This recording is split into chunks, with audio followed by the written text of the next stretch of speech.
राहुल गांधी बेरोजगारी को लेकर रोज रोज नई परिभाषाएं गढ़ रहे हैं, तो ऐसे में जानना जरूरी है कि उन्होंने बेरोजगारी को लेकर क्या क्या कारण गिनाए हैं।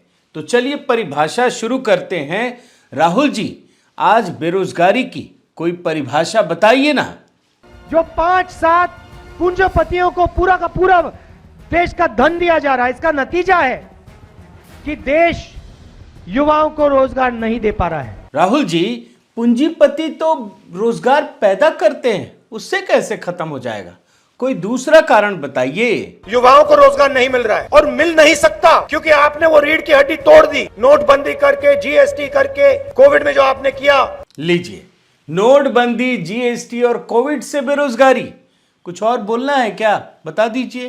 पब्लिक सेक्टर की सब कंपनियों को, बीएचईएल, रेलवेज, तेल की कंपनीज को, सबको एक के बाद एक ये प्राइवेटाइज कर रहे हैं। तो पहले जो गरीबों के लिए रास्ता था, रोजगार का रास्ता था, उसको भी इन्होंने बंद कर दिया। अरे अरे अरे, ये आर्टिकल क्यों लगा दिया दोस्त? रहने दो, इनको मत दिखाओ, क्योंकि मोदी के समय ही रेलवे ने सबसे अधिक नौकरी दी, रिकॉर्ड कायम किया। अब इनको बता के क्या फायदा? राहुल जी, कोई लेटेस्ट वाला कारण गिराइए ना। अब ये सब तो घिसे पिटे आरोप हो चुके हैं। बेरोजगारी का मेन कारण क्या है? आप बेरोजगार क्यों हो समझो, क्योंकि कास्ट सेंसस नहीं किया गया, क्योंकि जाति जनगणना नहीं की गई, इसलिए आप बेरोजगार हो। वैसे आप किस बेरोजगारी की बात कर रहे हैं? I mean, किसकी बेरोजगारी की बात कर रहे हैं? हमें बीजेपी के, नरेंद्र मोदी जी के हिंदुस्तान में हमें रोजगार नहीं मिल सकता है। तो देखा आपने दोस्तों, राहुल गांधी कैसे पूरी दुनिया को बेवकूफ बना रहे हैं। आज बेरोजगारी पर राहुल गांधी के ढेर सारे ज्ञान को डिकोड करूंगा।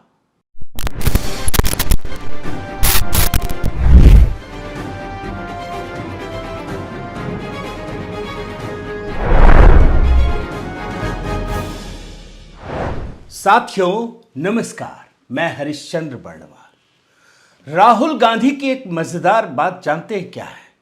सबसे मजेदार बात यह है कि जब तक 2014 तक उनके पास सत्ता थी, तब तक उनको पता ही नहीं था कि बेरोजगारी होती क्या है, रोजगार होता क्या है। और जैसे ही 2014 में नरेंद्र मोदी प्रधानमंत्री बने, उनकी सत्ता चली गई, राहुल गांधी की सत्ता चली गई, तब से उनको पता चला कि बेरोजगार होता क्या है। अब जरा सोचिए कि मोदी जी के प्रधानमंत्री बनने के बाद जब इनका रोजगार छिन गया, तब वो कहने लगे कि 2014 के बाद प्रधानमंत्री मोदी की वजह से बेरोजगारी बढ़ी है, या फिर बेरोजगारी मोदी जी ने पैदा की है। अब देखिए ना, rising unemployment in India is Modi made disaster, Modi made disaster. और वो जहां भी जाते दोस्तों, बेरोजगारी पर नई नई परिभाषाएं गढ़ते, देश को, दुनिया को समझाते।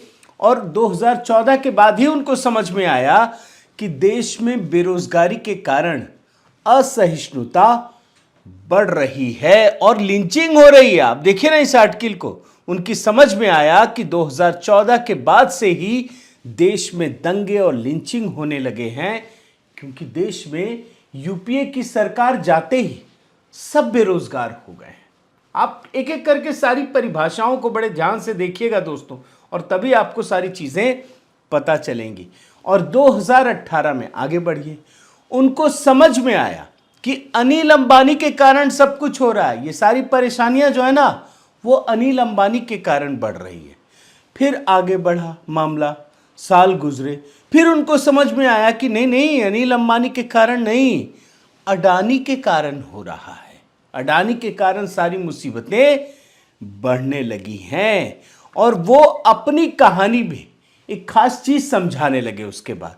अब वो क्या चीज है, वो पहले आप सुन लीजिए। रोजगार स्मॉल और मीडियम इंडस्ट्री और जो हमारा इनफॉर्मल सेक्टर है, उधर बनता है। लाखों करोड़ रुपया आपने उनसे छीनकर हिंदुस्तान के सबसे बड़े अरबपतियों को दिलवा दिया। आपने पिछले 7 साल में अनऑर्गेनाइज सेक्टर और स्मॉल और मीडियम इंडस्ट्री पर एक के बाद एक आक्रमण किया है। देख रहे हैं ना। लेकिन 2023 आते आते फिर उनकी धारणा बदल गई, फिर उनकी सोच समझ सब कुछ बदल गई। अब उनको लगने लगा कि अनिल अंबानी अडानी के कारण जो था वो तो था नहीं, उसकी वजह नहीं थी, फिर जो वो बता रहे थे वो भी नहीं था।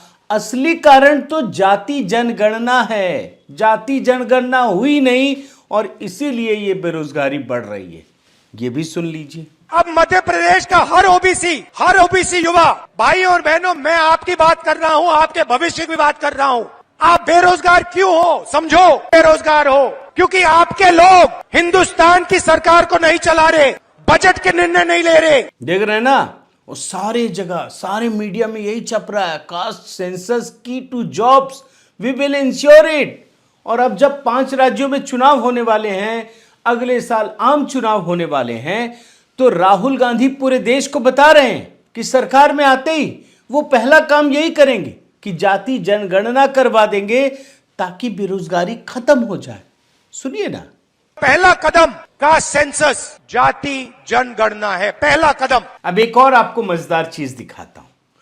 आज जिन बेरोजगारों को वो जाति जनगणना करवाने का मतलब वादा कर रहे हैं, अब आपको मैं थोड़ा सा पहले लेकर जाता हूं। 2019 के चुनाव के समय इन्होंने कहा था, और ये कहा करते थे कि देश ही नहीं दुनिया में कांग्रेस पार्टी ऐसी पार्टी होगी जो मिनिमम इनकम की गारंटी देगी और सरकार बनते ही पूरा कर देगी। उसी से सारी परेशानियां जुड़ी हुई है। बयान सुनिए। अब हम एक ऐसा कदम उठाने जा रहे हैं जो दुनिया की किसी भी सरकार ने नहीं उठाया हुआ, और यह काम सिर्फ कांग्रेस पार्टी कर सकती है। हमने निर्णय ले लिया है कि हिंदुस्तान के हर गरीब व्यक्ति को 2019 के बाद कांग्रेस पार्टी वाली सरकार गारंटी करके न्यूनतम आमदनी देने जा रही है। देख रहे हैं ना, लेकिन 2023 से पहले फिर मामला बदल गया। अब वो कुछ और कहने लगे।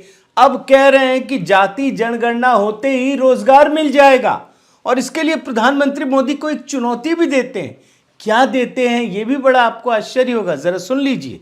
नरेंद्र मोदी को चैलेंज दिया, मोदी जी आप प्रधानमंत्री हो, देश का एक्सरे करा दो। कांग्रेस पार्टी ने जाति जनगणना की थी, उसका जो डेटा है मध्य प्रदेश की जनता के सामने, ओबीसी युवाओं के सामने रख दो। मतलब तो यही हुआ ना दोस्तों कि जाति जनगणना होते ही, इसका डेटा रिलीज होते ही सबको रोजगार मिल जाएगा। लेकिन जिस बिहार को लेकर, जिस बिहार की मिसाल देकर ये जाति जनगणना की कहानी सुना रहे हैं, उस राज्य के मुख्यमंत्री ने 15 अगस्त 2022 को 10 लाख नौकरी और 20 लाख रोजगार देने का वादा किया था। भूल तो नहीं गए ना? तेजस्वी यादव ने कहा था 1 साइन से 10 लाख नौकरी, और नीतीश ने कर दिया 20 लाख। लेकिन 1 साल गुजर गए। 15 अगस्त 2023 को 1 साल गुजर गए और उसी राज्य के मुख्यमंत्री नीतीश कुमार ने अपना समय बढ़ा दिया। अब बोला कि 15 अगस्त 2024 तक हम ये करके रहेंगे। आप बड़े ध्यान से इस बात को समझने का प्रयास कीजिएगा दोस्तों, कि जिस बिहार की जाति जनगणना को लेकर उसे बता रहे कि ये जादुई चिराग है, वहां तो कुछ हुआ ही नहीं। लोग तो पूछने लगे, ढूंढने लगे दिया लेकर कि वहां तो अब एकदम खुशियों की बरसात होगी, विकास का त्योहार होगा, हर आदमी के हाथ में रोजगार होगा। कुछ नहीं है, कुछ भी नहीं है। और इतना ही नहीं, कांग्रेस के अपने ही राज्य में चले आइए। वैसे वहां भी उन्हीं की मिलीजुली सरकार है, लेकिन इनके खुद के राज्य राजस्थान में आइए तो वहां बेरोजगारी सबसे चरम पर है। आप देख लीजिए। और जिन राज्य के बेरोजगार युवाओं को, मतलब राजस्थान की बात कर रहा हूं, 2018 में 3500 रुपया बेरोजगारी भत्ता देने का वादा किया था कांग्रेस की सरकार ने, वहां उन्हें भत्ता भी नहीं दे पाई है। आप देखिए, राजस्थान में कुल 18,40,044 पंजीकृत बेरोजगार हैं, और इन 18,40,000 बेरोजगारों में दोस्तों जो पंजीकृत हैं, उसमें मुट्ठी भर लोगों को, सिर्फ मुट्ठी भर लोगों को बेरोजगारी भत्ता दिया जा रहा है। अब ये मुट्ठी भर लोग कौन हैं, आप जरा सोचिए। कहीं ऐसा तो नहीं कि अपने ही कार्यकर्ताओं को ये पैसा दिया जा रहा हो, बस दिखाने के लिए कहा जा रहा हो कि लो जी मैंने दे दिया, लेकिन दे तो रहे नहीं है। अब जब राजस्थान में बेरोजगारी भत्ता दे भी नहीं पा रहे, तो उस राज्य के चुनावी माहौल में राहुल गांधी कह रहे हैं कि अब तो जाति जनगणना हो गई, अब तो बस रोजगार की नदियां बहने लगेगी। बेरोजगारी तो बस दूर की चीज है, अब तो कोई सोच भी नहीं सकता। और इसीलिए उन्होंने, मुख्यमंत्री ने आदेश दे दिया है कि हाँ जी हम भी वो जातिगत जनगणना करवा देंगे। अरे भाई, जब 5 साल तक सत्ता में रहे तो पता नहीं चला कि जातिगत जनगणना करवानी चाहिए? मतलब आप ये डबल स्टैंडर्ड को पकड़ने का प्रयास कीजिएगा। और मैं आपको एक उदाहरण देता हूं भाई, ये जाति जनगणना तो जादुई चिराग है ना कि एकदम से सारी चीजें बदल जाएंगी। और ये प्रधानमंत्री मोदी को, जो राहुल गांधी यानी यूपीए की सरकार ने जाति जनगणना की जिसमें ढेर सारी गलतियां हैं, उसके लिए मोदी जी को चुनौती दे रहे हैं। लेकिन एक आपको एग्जांपल देता हूं, छत्तीसगढ़ में आइए। छत्तीसगढ़ के मुख्यमंत्री से सवाल पूछा गया, आज तक का कॉन्क्लेव था, उसमें यह सवाल पूछा गया कि भाई जाति जनगणना बिहार और ये वो, तो बोलने लगे हमने भी करा लिया है। बोला जारी क्यों नहीं करते? बोला क्यों करें? बयान सुनिए, बड़ा इंटरेस्टिंग है दोस्तों। बिहार में जाति जनगणना के आंकड़े जारी कर दिए गए। आपका चेहरा खिल उठा जाति जनगणना सुन। नहीं, उसके पहले मैंने हेड काउंट करा लिया था। आपको केवल बिहार में दिखाई देता है। तो डेटा कहाँ है? जो मुझे कहना था आपने पहले ही कह दिया, तो डेटा कहाँ है? क्या मेरे पास है, सरकार के पास है। जारी नहीं कर रहे हैं। उससे क्या मतलब है आपको? आप क्या ये मानते हैं कि 43.5% से कम ओबीसी है छत्तीसगढ़ में? नहीं मानते हैं तो फिर आपको डेटा की जरूरत क्या है? तो नीतीश कुमार ने गलत किया जारी करके? बहुत अच्छा किया है। तो आप अच्छा क्यों नहीं कर रहे? मैं तो अपने उपयोग के लिए किया ना, राज्य के उपयोग के लिए, सरकार के उपयोग के लिए।